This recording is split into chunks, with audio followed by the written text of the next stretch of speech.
Alikuwa anaamka kwa gari, anatusi president. Akienda Western, anatusi huko Wetangula. Akikuja Kisii, anatusi Mbarati. Akikuja Rift Valley, Ruto.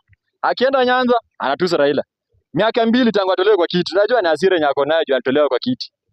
Angekuwa kwa kiti, angekuwa anatusi. Sasa anafanya kazi mzuri sana ya oversight serikali.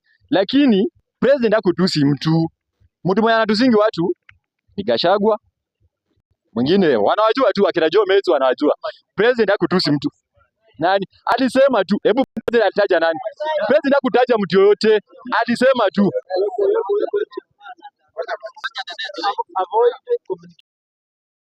Kufika Malaba, president wetu amefanya kitu ya maana sana. Ukienda ukiangalia ile barabara ya kwenda Uganda, kusema ukweli, ile barabara nayo ni mbaya. Hakuna venue reli. Kama Uhuru alikuwa anapanga kufikia Kisumu. President Ruto, tunakushukuru sana sisi watu wa Western. Umetukumbuka.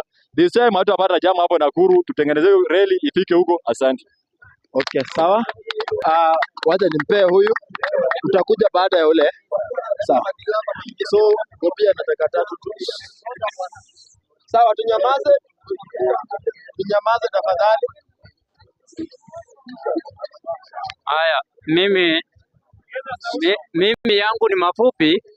Ningependa kusema hivi. Kila Mkenya ako na haki ya kupata maendeleo. Na mimi kama jamii,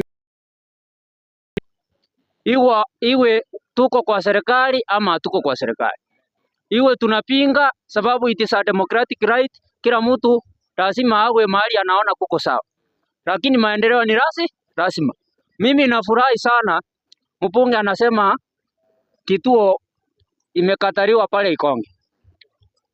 Mimi nataka kusema hivi, bado reli itafika pale ndugu yangu. Huwezi niambia mtoto ataanza kusaliwa kabla mama.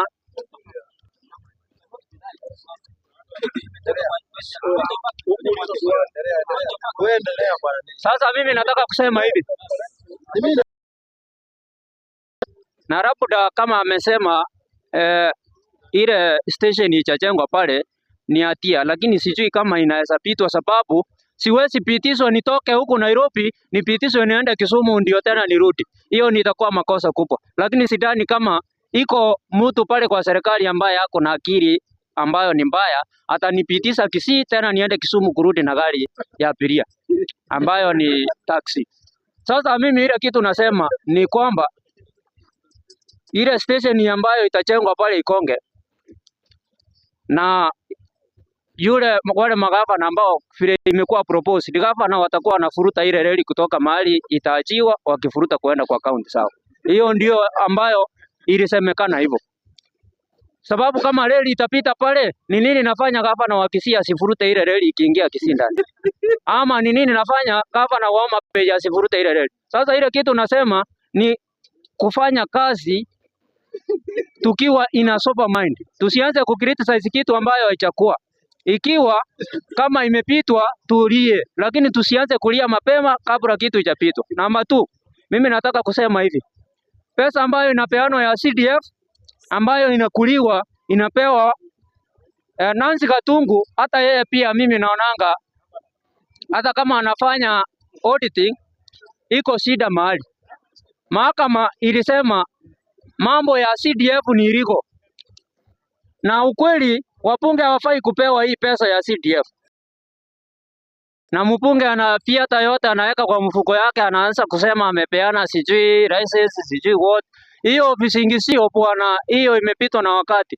Wacha wabunge wapaki kazi yao iwe ni kutunga sheria pale, mambo ingine waachane. Kama senator saa hii wako vizuri, hakuna mtu anaandama senator. Senator hana pesa.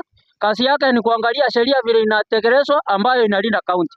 Na pia vile wabunge wetu waachane na hii pesa vile koti ilisema. Sababu unaona hii pesa inaleta shida zaidi. Hata rais anatumia hiyo mwanya ya ufisadi kuwakandamiza kutofanya kazi yao vile ambavyo inatakiwa. Sababu ukiwa umeipa pesa kama hiyo ukiwa unaandamwa, niambie ni jinsi gani hautakuwa umepo chini ya rais, sababu ndio usikamatwe na EACC ama vitengo vingine vya usalama. Lakini ukiwa una ile pesa kwa mikono yako, wewe you are clean. Hakuna mahali mnagongana na rais.